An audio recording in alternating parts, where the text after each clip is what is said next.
കിച്ചണിലേക്ക് സ്വാഗതം. ഞാൻ സമീറ. അപ്പൊ ഇന്ന് ഞാൻ വളരെ സന്തോഷത്തിലാണ് കേട്ടോ.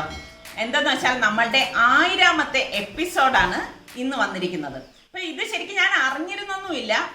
ഇപ്പൊ എഡിറ്റ് ചെയ്യാനായിട്ട് വന്നപ്പോഴാണ് അറിഞ്ഞത് ഇത് 1000ാമത്തെ എപ്പിസോഡാണെന്ന്. അല്ലെങ്കിൽ ഞാൻ തീർച്ചയായിട്ടും നിങ്ങൾക്ക് മധുരം എന്തെങ്കിലും വിളമ്പിയേനായിരുന്നു. പിന്നെ കുഴപ്പമില്ല കേട്ടോ, മധുരം നമുക്ക് ഇനിയും ദിവസങ്ങൾ ഉണ്ടല്ലോ, നോമ്പൊക്കെ വരെയാണ്. ഞാൻ നല്ല നല്ല മധുരങ്ങൾ നിങ്ങൾക്ക് വേണ്ടി വിളമ്പാം ഇൻഷാ അല്ലാഹ്. അതുപോലെ തന്നെ എന്റെ ആദ്യത്തെ വീഡിയോ ഭയങ്കര തമാശയാണ്. അത് ശരി തന്നെയാണ് കേട്ടോ റിസ്വാൻ പറഞ്ഞിരിക്കുന്നത്. കാരണം ആദ്യത്തെ വീഡിയോ ഏതാണെന്ന് പലരും എൻ്റെ അടുത്ത് ചോദിച്ചിട്ടുണ്ടായിരുന്നു. അത് ഞാൻ ഇൻഷാ അല്ലാഹ് ഇന്ന് വൈകുന്നേരം കമ്മ്യൂണിറ്റി ടാബില് പോസ്റ്റ് ചെയ്യാം. നിങ്ങൾക്കും അത് കണ്ടാൽ വളരെ തമാശ തോന്നും. അതുപോലെ തന്നെ എൻ്റെ ആദ്യകാലത്തെ വീഡിയോസ് ഒക്കെ കണ്ടു കഴിഞ്ഞാൽ നിങ്ങൾക്ക് മനസ്സിലാകും എൻ്റെ ഗ്രാഫ് എങ്ങനെയാണ് വന്നിരിക്കുന്നത്. എൻ്റെ മീൻസ് നമ്മളുടെ സലൂ കിച്ചന്റെ ഗ്രാഫ് എങ്ങനെയാണ് വന്നിരിക്കുന്നതെന്ന്. അപ്പൊ എന്നെ ഈ ഒരു അവസ്ഥയിൽ കൊണ്ടുവന്നിരിക്കുന്നത് നിങ്ങൾ തന്നെയാണ്. കാരണം എൻ്റെ തെറ്റുകളും കുറവുകളും എല്ലാം നിങ്ങൾ തുടക്കത്തിലൊക്കെ എനിക്ക് ഒരുപാട് തെറ്റും കുറവുകളും എന്ന് പറഞ്ഞാൽ ഇപ്പൊ ഇല്ല എന്നല്ല ഞാൻ പറയുന്നത്.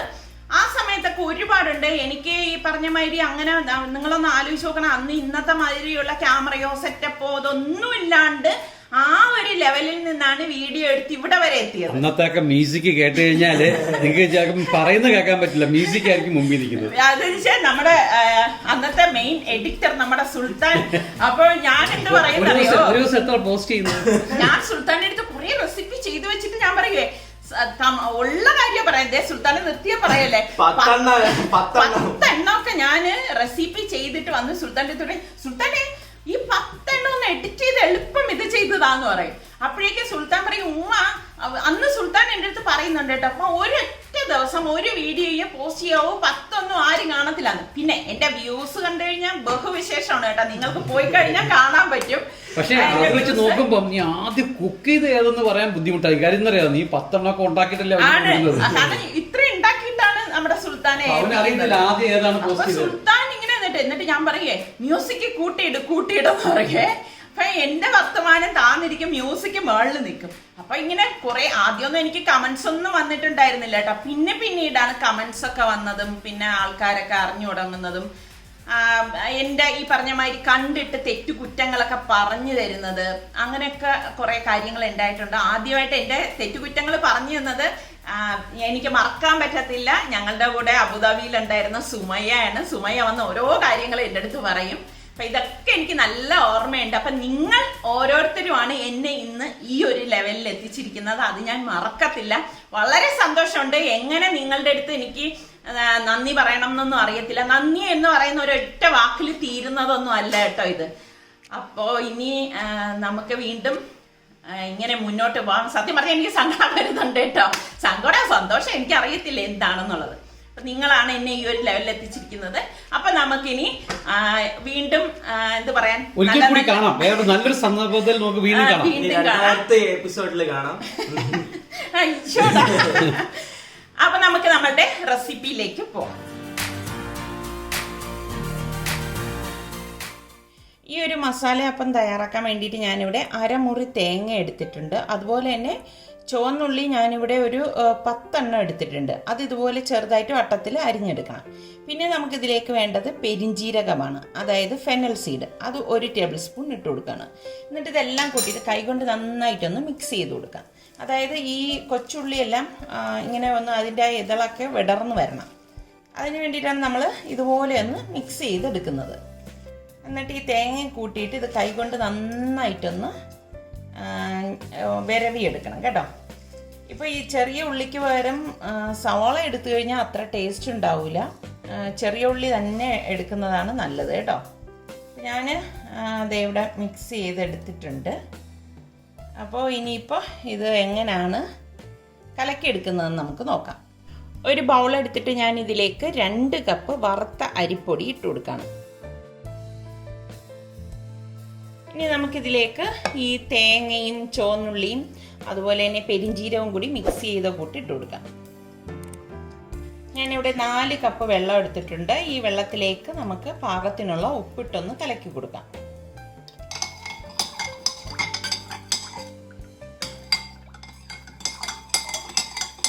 ഇനി നമുക്ക് ഈ മാവും തേങ്ങയും എല്ലാം കൂട്ടിയിട്ട് കൈകൊണ്ട് നന്നായിട്ടൊന്ന് മിക്സ് ചെയ്ത് കൊടുക്കണം. ഇത് എളുപ്പം തയ്യാറാക്കി എടുക്കാൻ പറ്റുന്ന ഒരു ഉള്ളിയപ്പമാണ് കേട്ടോ. നമ്മൾ ഇന്നലെ നീർദോശ ഞാൻ കാണിച്ചു തന്നില്ലേ, അതിൻ്റെ വേറൊരു ടെക്സ്ചറാണ് ഇത്. ഇതിൽ കുറച്ച് കൂടുതൽ, അതിനേക്കാളും കൂടുതലായിട്ട് നമ്മൾ തേങ്ങയും ഇടും. ഈ പറഞ്ഞ മാതിരി കുറച്ചധികം ചുവന്നുള്ളിയും അഡീഷണൽ ആയിട്ട് നമ്മൾ ഇതിലേക്ക് ചേർക്കുന്നുണ്ട്. അപ്പോൾ ഇതെല്ലാം കൂട്ടിയിട്ട് നന്നായിട്ട് മിക്സ് ചെയ്തിട്ടുണ്ട്. ഇനി നമുക്ക് ഈ വെള്ളം കുറേശ്ശെ ഒഴിച്ചൊന്ന് ആദ്യം കുഴച്ച് കൊടുക്കണം. ഇത് നല്ല ലൂസായിട്ടിരിക്കുന്ന മാവാണ് കേട്ടോ. നമ്മൾ നീർദോശ ഉണ്ടാക്കുന്നത് പോലെ തന്നെ ലൂസാണിത്. ഇതുപോലെ ചേരുവകൾ അങ്ങോട്ടും ഇങ്ങോട്ടൊക്കെ മാറുമ്പോഴാണ് ഇതിൻ്റെ പേരും മാറുന്നത്, ടേസ്റ്റും മാറുന്നത് കേട്ടോ. അപ്പം ഞാനിവിടെ 4 കപ്പ് വെള്ളം എടുത്തിട്ടുണ്ട്. അത് കുറേശ്ശെ ഒഴിച്ചാണ് ഇത് കുഴച്ച് കൊടുക്കുന്നത്. ഇനി ഫുള്ളായിട്ട് ഈ വെള്ളം അങ്ങ് ഒഴിച്ചു കൊടുത്തിട്ട് കുഴച്ചെടുക്കാം. ഇത്രയും മതിയാകും. ഇനി നമ്മൾക്ക് വെള്ളം വേണം എന്ന് തോന്നുന്നെങ്കിൽ മാത്രം കുറച്ച് ഒഴിച്ചു കൊടുത്താൽ മതി. ഞാൻ ഇതൊന്ന് മാറ്റി വെക്കാണ്. ഇത് ശരിക്കും പറഞ്ഞാൽ മാറ്റി വെക്കേണ്ട ആവശ്യമൊന്നുമില്ല. നമുക്കിതുപോലെ കലക്കി ഉടൻ തന്നെ ചുട്ടെടുക്കാം. പക്ഷെ ഞാനിതിപ്പം കലക്കി ഒന്ന് മാറ്റി വെച്ചിട്ട് ഞാൻ ഇതിലേക്കുള്ള കറി തയ്യാറാക്കാൻ പോവാണ്. കറി തയ്യാറാക്കിയിട്ട് മാത്രമേ ഞാനിത് ഈ ഒരു അപ്പം ചുട്ടെടുക്കത്തുള്ളൂ. ഇത് നമുക്ക് മാറ്റി വെക്കാം. കറിക്ക് വേണ്ടിയിട്ട് ഞാനിവിടെ 2 സവാള എടുത്തിട്ടുണ്ട്. ഈ സവാള നമുക്കൊന്ന് സ്ലൈസ് ചെയ്തെടുക്കണം.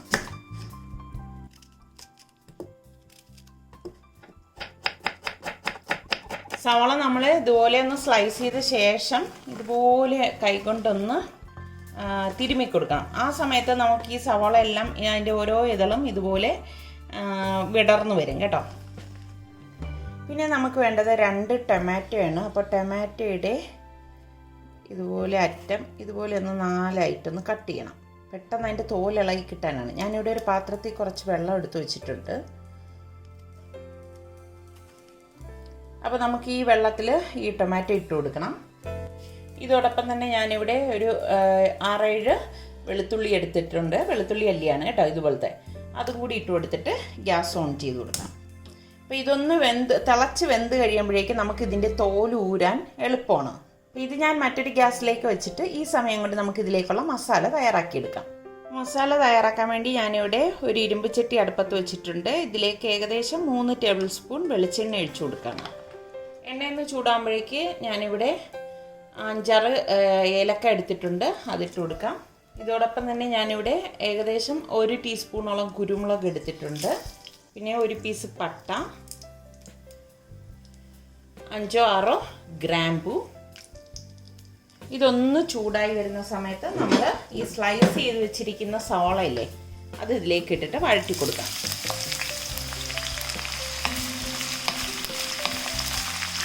കുറച്ച് ഗ്രേവി വേണം എന്നുള്ളത് കൊണ്ടാണ് ഞാനിവിടെ 2 സവാള എടുത്തിരിക്കുന്നത് കേട്ടോ. ഇതൊന്ന് വഴണ്ടി വരുമ്പോഴേക്കും ഞാനിവിടെ 1 table spoon ginger garlic paste എടുത്തിട്ടുണ്ട്. അതും കൂടി ഇട്ടിട്ട് ഒന്ന് വഴറ്റി കൊടുക്കാം. അപ്പോൾ നമ്മൾ ഈ ഒരു തക്കാളിയിൽ നമ്മൾ കുറച്ച് വെളുത്തുള്ളി എടുത്തിട്ടുണ്ട്. അത് കുറയ്ക്കരുത് കേട്ടോ. അതിൽ തക്കാളിയുടെ കൂട്ടത്തിൽ തന്നെ വെളുത്തുള്ളി നമ്മൾ ഇതുപോലെ ഒന്ന് ബോയിൽ ചെയ്തെടുക്കണം. ഇത്രയും മതിയാകും. അപ്പോൾ ഇനിയിപ്പോൾ ഞാൻ ഈ ഗ്യാസ് ഓഫ് ചെയ്ത് കൊടുക്കാൻ പോവാണ്. ഇത് നന്നായിട്ടൊന്ന് തണുത്ത ശേഷം നമ്മളിതൊന്ന് അരച്ചെടുക്കാം. അതുപോലെ തന്നെ തക്കാളി ഇവിടെ അതിൻ്റെ തോലൂരാൻ പാകത്തിന് റെഡിയായി വന്നിട്ടുണ്ട്. അത് ഞാൻ ഗ്യാസ് ഓഫ് ചെയ്ത് കൊടുക്കുകയാണ്. ഓഫ് ചെയ്ത ശേഷം ഇത് കുറച്ച് നേരം ഒന്ന് തണുത്ത വെള്ളത്തിൽ ഇടുമ്പോഴേക്ക് പെട്ടെന്ന് നമുക്ക് അതിൻ്റെ തോല് ഊരിയെടുക്കാൻ പറ്റും. ഇതിപ്പോൾ ഞാൻ ഡ്രെയിൻ ചെയ്ത് എടുത്തുകൊണ്ട് വന്നിരിക്കുന്നതാണ്. കണ്ടോ, പെട്ടെന്ന് നമുക്കിതുപോലെ അതിൻ്റെ തോല് ഊരിയെടുക്കാൻ പറ്റും. അപ്പോൾ ഇത് നന്നായിട്ട് ഇതിൻ്റെ തോലെല്ലാം, അതുകൊണ്ടാണ് നമ്മൾ പെട്ടെന്ന് ഊരിയെടുക്കാൻ പാകത്തിനാണ് മുകളിൽ ഇതുപോലെ ക്രോസായിട്ട് കട്ട് ചെയ്തെടുത്തത്. അപ്പോൾ ഞാനിനി ഇത് ഒന്ന് തണുത്ത ശേഷം ഈ വെളുത്തുള്ളിയും തക്കാളിയും കൂടി ഒന്ന് ഗ്രൈൻഡ് ചെയ്തെടുക്കും കേട്ടോ. അപ്പോൾ നമ്മൾ ഈ സവാളയുടെ കൂട്ട് പ്രത്യേകമാണ് അരച്ചെടുക്കുന്നത്. അതുപോലെ തന്നെ ഇതും സെപ്പറേറ്റാണ് അരച്ചെടുക്കുന്നത്. ഇതുപോലെ വേണം നമ്മൾ ഇതിൻ്റെ തോല് മാറ്റിയെടുക്കാൻ കണ്ടോ. അപ്പോൾ ഈ സവാളയുടെ കൂട്ട് നമുക്ക് മിക്സിയുടെ ജാറിലേക്ക് ഇട്ടിട്ട് അരച്ചെടുക്കണം. ഒട്ടും വെള്ളമൊന്നും ചേർക്കരുത് കേട്ടോ. വെള്ളം ചേർക്കാതെ വേണം നമ്മളിത് അരച്ചെടുക്കാൻ. അപ്പോൾ ഇതുപോലെ വേണം അരച്ചെടുക്കാനുള്ളത്. അപ്പോൾ ഇനി നമുക്കിത് എങ്ങനെയാണ് തയ്യാറാക്കുന്നത് നോക്കാം. ഞാനിവിടെ മറ്റൊരു ചട്ടി അടുപ്പത്തേക്ക് വെച്ചിട്ടുണ്ട്. ഇതിലേക്ക് നമുക്ക് വീണ്ടും ഒരു 3 ടേബിൾ സ്പൂണോളം വെളിച്ചെണ്ണ ഒഴിച്ചു കൊടുക്കാം. എണ്ണ ഒന്ന് ചൂടാകുമ്പോഴേക്ക് നമ്മൾ ഈ അരച്ച് വെച്ചിരിക്കുന്ന ഈ ഉള്ളിയുടെ പേസ്റ്റ് ഇല്ലേ, അത് ഈ എണ്ണയിലേക്ക് ഇട്ട് കൊടുക്കാം. നമുക്കൊന്ന് ഇളക്കി കൊടുക്കണം. അപ്പം നിങ്ങൾക്ക് തോന്നും എണ്ണയിൽ വഴറ്റിയ ഇത് പിന്നെ എന്തിനാണ് എണ്ണയിലേക്ക് വഴറ്റുന്നതെന്ന്. അപ്പോൾ ഇനിയും ഇതിലേക്ക് കുറച്ച് കാര്യങ്ങളൊക്കെ ചേർക്കും. ഇങ്ങനെ നമ്മൾ വ്യത്യസ്തമായിട്ട് ഓരോന്ന് തയ്യാറാക്കുമ്പോഴാണ് അതിൻ്റെ ടേസ്റ്റും അതിൻ്റെ ആ ഒരു എന്താ പറയാൻ കളറും ഒക്കെ മാറിയിട്ട് വേറൊരു ടേസ്റ്റായിട്ട് വരുന്നത്. അല്ലെങ്കിൽ പിന്നെ എല്ലാ കറികളും ഒരുപോലെയല്ലേ വരത്തുള്ളൂ. അപ്പം ഇതുപോലെ ഒന്ന് വഴറ്റിയ ശേഷം നമുക്കിതിലേക്ക് പൊടികൾ ഇട്ട് കൊടുക്കണം. അപ്പോൾ ഈ സമയം കൊണ്ട് ഞാൻ മിക്സിയുടെ സെയിം ജാറിൽ തന്നെ ഈ ടൊമാറ്റോയും വെളുത്തുള്ളിയും കൂടി ഇട്ടിട്ട് ഒന്ന് അടിച്ചെടുക്കുകയാണ് ചെയ്യുന്നത്.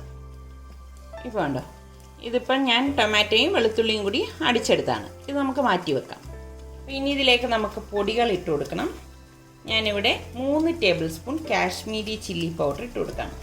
അധികം എരിവൊന്നും ഉണ്ടാകത്തില്ല, എന്നാൽ നല്ല കളറായിരിക്കും കേട്ടോ. ഇതിലേക്ക് ഞാൻ 1 ടേബിൾ സ്പൂൺ മല്ലിപ്പൊടി, 1 ടീസ്പൂൺ മഞ്ഞൾപ്പൊടി, 1/2 ടീസ്പൂൺ കുരുമുളക് പൊടി, 1 ടീസ്പൂൺ ഗരം മസാല പൊടി, പിന്നെ ഇതിലേക്ക് നമുക്ക് പാകത്തിനുള്ള ഉപ്പിട്ട് കൊടുക്കണം. ഇനി ഇതെല്ലാം കൂട്ടിയിട്ട് നന്നായിട്ടൊന്ന് ഇളക്കി കൊടുക്കാം. പിന്നെ എണ്ണ ഇത്രയും വേണ്ട എന്നുള്ളവർ എണ്ണയൊന്ന് കുറച്ചാൽ മതി കേട്ടോ. ഈ ഒരു കറിക്ക് നമ്മൾ ഇത്രയും എണ്ണ എടുക്കും, എങ്കിൽ മാത്രമേ ടേസ്റ്റ് ഉണ്ടാകത്തുള്ളൂ. അപ്പോൾ നിങ്ങൾക്ക് ഇത്രയും വേണ്ടാന്നുണ്ടെങ്കിൽ കുറച്ച് ഉപയോഗിക്കാം. കണ്ടോ, ഈ മസാല ഇപ്പോൾ ഇതിൽ കിടന്ന് റെഡി ആയിട്ടുണ്ട്. ഇപ്പം ഞാനിവിടെ 3/4 കിലോ ചിക്കൻ എടുത്തിട്ടുണ്ട്. അത്യാവശ്യം വലിപ്പത്തിലുള്ള ചിക്കൻ തന്നെയാണ്. അത് ഇതിലേക്ക് ഇട്ട് കൊടുക്കാം. നിങ്ങൾക്ക് ചെറിയ പീസ് മതിയെങ്കിൽ ചെറുതാക്കി എടുക്കാം. എന്നിട്ടിത് നന്നായിട്ടൊന്ന് മിക്സ് ചെയ്ത് കൊടുക്കണം. ഈ അരപ്പെല്ലാം ഒന്ന് ഒതുക്കി വെച്ച് കൊടുക്കണം. ഇനി നമുക്കിതൊരു 15 മിനിറ്റ് മൂടി വെക്കണം. ഈ 15 മിനിറ്റിൻ്റെ ഇടയ്ക്ക് ഇതിൻ്റെ അടപ്പൊന്ന് മാറ്റിയിട്ട് ഇളക്കി കൊടുക്കണം, അല്ലെങ്കിൽ ഇത് അടിക്ക് പിടിക്കും കേട്ടോ. അപ്പോൾ അതൊന്ന് ശ്രദ്ധിച്ചേക്കണം. ഇതിപ്പോൾ നമ്മൾ വെച്ചിട്ട് ഒരു 5 മിനിറ്റ് കഴിഞ്ഞിട്ടുണ്ട്. ഇനി ഇതിൻ്റെ അടപ്പൊന്ന് മാറ്റിയിട്ട് വീണ്ടും ഒന്ന് ഇളക്കി കൊടുക്കണം. കണ്ടോ, ആ എണ്ണയൊക്കെ ഒന്ന് തെളിഞ്ഞ് വരുന്നുണ്ട്. നല്ല ഒരു മണമാണ് വരുന്നത്. 5 മിനിറ്റ് ആയിട്ടേ ഉള്ളൂ, പക്ഷെ നല്ല ഒരു മണമാണ്. അതെ കണ്ടോ. അപ്പോൾ ഇതുപോലെ ഒന്ന് ഇളക്കി ഇട്ട് കൊടുക്കണേ. ഈ 15 മിനിറ്റിൻ്റെ ഇടയ്ക്ക് ഇതുപോലെ അടപ്പ് മാറ്റിയിട്ട് ഇളക്കി കൊടുക്കണം. ഇതിപ്പോൾ ഒരു 15 മിനിറ്റ് ആയിട്ടുണ്ട്. അപ്പോൾ നമുക്കിതിൻ്റെ അടപ്പ് മാറ്റാം. ഞാൻ ഇടയ്ക്കിടയ്ക്ക് ഇതിൻ്റെ അടപ്പ് തുറന്നിളക്കി കൊടുത്തുകൊണ്ടിരുന്നിട്ടുണ്ട് കേട്ടോ. അപ്പോൾ ഇതിലേക്ക് നമ്മൾ ഈ അരച്ച് വെച്ചിരിക്കുന്ന ടൊമാറ്റോയുടെയും വെളുത്തുള്ളിയുടെയും ആ ഒരു പേസ്റ്റ് ഒഴിച്ചു കൊടുക്കാം. നമുക്ക് നന്നായിട്ടൊന്ന് മിക്സ് ചെയ്യണം കേട്ടോ.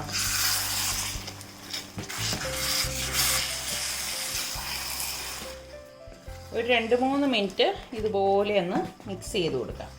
ഈ കറി പെട്ടെന്ന് ഉണ്ടാക്കിയെടുക്കാൻ പറ്റുന്ന കറിയൊന്നുമല്ല, പക്ഷെ അടിപൊളി ടേസ്റ്റുള്ള നല്ല ഒരു കറിയാണ് കേട്ടോ. ട്രൈ ചെയ്യാൻ താല്പര്യമുള്ളവർ ട്രൈ ചെയ്ത് നോക്കുക. ട്രൈ ചെയ്ത് നോക്കിയാൽ മാത്രം പോരാ, അഭിപ്രായം പറയണം കേട്ടോ. ഞാനൊരു 3-4 മിനിറ്റ് ഇതുപോലെ ഒന്ന് ഇളക്കി കൊടുത്തിട്ടുണ്ടായിരുന്നു. ഇനി നമുക്കിതിലേക്ക് തിളച്ച വെള്ളം ഒഴിച്ചു കൊടുക്കാം. ഏകദേശം 1 കപ്പോളം തിളച്ച വെള്ളം ഞാൻ ഒഴിച്ചു കൊടുക്കും കേട്ടോ. അപ്പം നിങ്ങൾക്ക് എത്രയാണോ ഗ്രേവി വേണ്ടത് അതിനനുസരിച്ച് വെള്ളം ഒഴിച്ചു കൊടുത്താൽ മതി. തിളച്ച വെള്ളം തന്നെ ഒഴിച്ചു കൊടുക്കാൻ ശ്രദ്ധിക്കണം, പച്ചവെള്ളം ഒഴിച്ചു കൊടുക്കരുത് കേട്ടോ. ഈ സമയം ഉപ്പൊക്കെ പാകത്തിന് ഉണ്ടോ എന്ന് നോക്കണം. മൂടി വെച്ചിട്ട് വീണ്ടും ഒരു 10-15 മിനിറ്റ് ഇതൊന്ന് വേവിച്ചെടുക്കാം. ഈ സമയം കൊണ്ട് ഞാൻ ഉള്ളിയപ്പം തയ്യാറാക്കാൻ പോവുകയാണ്. അപ്പം നമ്മൾ ഈ മാവ് ഒന്നും കൂടി ഒന്ന് കലക്കി കൊടുക്കാം. അപ്പം ഇങ്ങനെ കലക്കുന്ന സമയത്ത് നിങ്ങൾക്ക് വെള്ളം വേണമെങ്കിൽ ചേർത്ത് കൊടുക്കണം കേട്ടോ. നല്ല ലൂസായിട്ട് വേണം ഈ മാവ് ഇരിക്കാനുള്ളത്. കലക്കി വരുമ്പോൾ കറക്റ്റ് പരുവാവും. ഇതിലേക്ക് ഞാൻ 1 കപ്പ് വെള്ളം കൂടി ഒഴിച്ചു കൊടുക്കണം. ആവശ്യമാണെങ്കിൽ മാത്രം ഒഴിച്ചു കൊടുത്താൽ മതി, അല്ലാന്നുണ്ടെങ്കിൽ ഒഴിക്കണം എന്നില്ല. നല്ല ലൂസായിരിക്കണം ഈ മാവ്.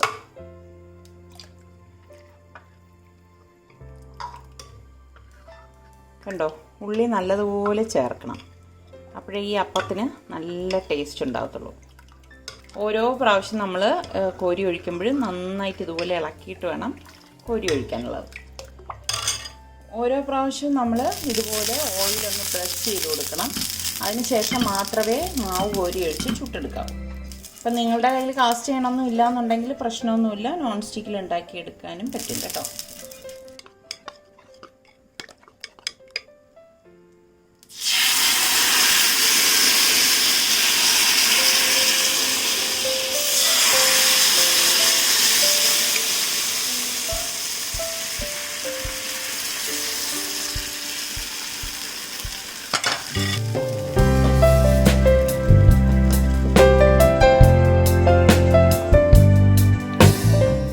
ഇടയ്ക്ക് കറിയുടെ അടപ്പൊന്ന് മാറ്റിയിട്ട് നമുക്കൊന്ന് ഇളക്കി കൊടുക്കണം. അപ്പം കണ്ടോ എണ്ണയൊക്കെ നല്ല തെളിഞ്ഞ് വരുന്നത്. പിന്നെ ഇത് വേകാനുണ്ട്, ഇതിൽ കിടന്ന് വേകട്ടെ.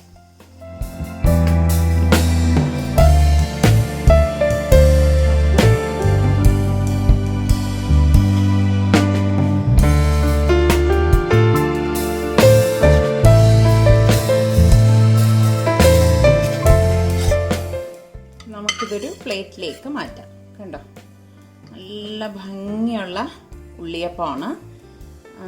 ഇതിൽ ഉള്ളി ഒരുപാട് ചേരുന്നതുകൊണ്ടാണ് ഇതിന് ഞാൻ ഉള്ളിയപ്പം എന്ന് പേരിട്ടിരിക്കുന്നത് കേട്ടോ. അതുപോലെ തന്നെ ഇതേ നോക്കിക്കേ, പെരിഞ്ചീരകവും തേങ്ങയും കൊച്ചുള്ളിയും ഒക്കെ കൂടി ഇങ്ങനെ കാണുമ്പോൾ തന്നെ നല്ല ഭംഗിയാണ്, കഴിക്കുമ്പോൾ അതിലേറെ ടേസ്റ്റാണ്. അപ്പോൾ ട്രൈ ചെയ്യാത്തവരുണ്ടെങ്കിൽ ഒന്ന് ട്രൈ ചെയ്ത് നോക്കണേ. ശരിക്കിത് നമ്മൾ കാസ്റ്റ് അയണിൽ ഉണ്ടാക്കിയെടുക്കുമ്പോഴാണ് ടേസ്റ്റ് കൂടുതൽ കേട്ടോ. അപ്പോൾ നോൺ സ്റ്റിക്കിൽ ഉണ്ടാക്കിയെടുക്കാം ഇത്, പക്ഷേ അതിനേക്കാളേറെ ടേസ്റ്റ് നമ്മളിതുപോലെ കാസ്റ്റ് അയണിൽ തയ്യാറാക്കിയെടുക്കുമ്പോഴാണ്. കണ്ടോ നല്ല അടിപൊളി ഉള്ളിയപ്പം ഇവിടെ റെഡിയാണ്.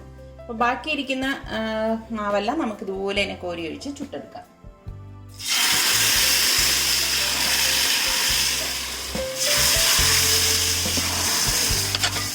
നമ്മുടെ കറിയുടെ എന്തായെന്ന് നോക്കാം. കുറച്ചുകൂടി വേകാനുണ്ട് കേട്ടോ. മൂടി വെച്ച് വേവിച്ചെടുക്കാം.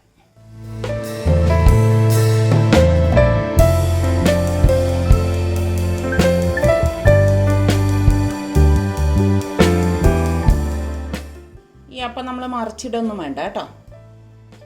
ഇനി ഇരിക്കുന്ന എല്ലാം നമുക്ക് ഇതുപോലെ തന്നെ കോരി ഒഴിച്ച് ചുട്ടെടുക്കാം. അപ്പോൾ നമ്മളുടെ കറിയുടെ ഏകദേശം ഒരു 30 മിനിറ്റ് ആയിട്ടുണ്ട്.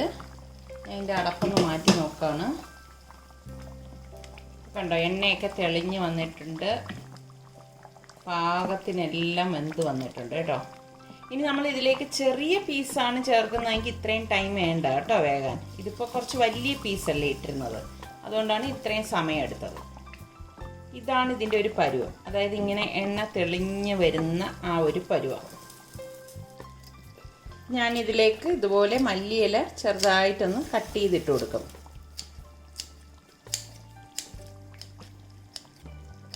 അപ്പോൾ നമ്മളുടെ തിക്ക് മസാല ചിക്കൻ ഗ്രേവി ഇവിടെ റെഡി ആയിട്ടുണ്ട്. അതുപോലെ തന്നെ നമ്മളുടെ ഉള്ളിയപ്പവും തയ്യാറായിട്ടുണ്ട്. നമുക്കിത് രണ്ടും കൂടിയിട്ട് സെർവ് ചെയ്യാം. അപ്പോൾ നമ്മളുടെ ഈ ഒരു ചിക്കൻ കറിയും അതുപോലെ തന്നെ ഈ ഉള്ളിയപ്പവും നിങ്ങൾക്ക് എല്ലാവർക്കും ഇഷ്ടമായെന്ന് വിശ്വസിക്കുന്നു. എന്തായാലും ട്രൈ ചെയ്യാത്തവരുണ്ടെങ്കിൽ ഒന്ന് ട്രൈ ചെയ്ത് നോക്കിയിട്ട് എനിക്കൊന്ന് കമൻറ്റ് ചെയ്യണം കേട്ടോ. അപ്പോൾ ഇനി നമുക്ക് അടുത്ത നല്ലൊരു റെസിപ്പിയുമായി വീണ്ടും വരാം. അതുവരേക്കും എല്ലാവർക്കും ബൈ. എങ്ങനെയുണ്ട് കറി? റിസ്വാൻ എങ്ങനെയുണ്ട്? റിസ്വാൻ അടിപൊളി.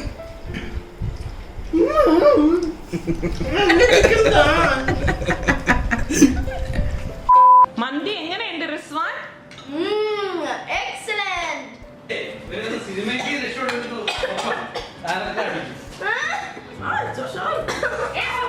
Your chicken, there's a whole big piece inside this.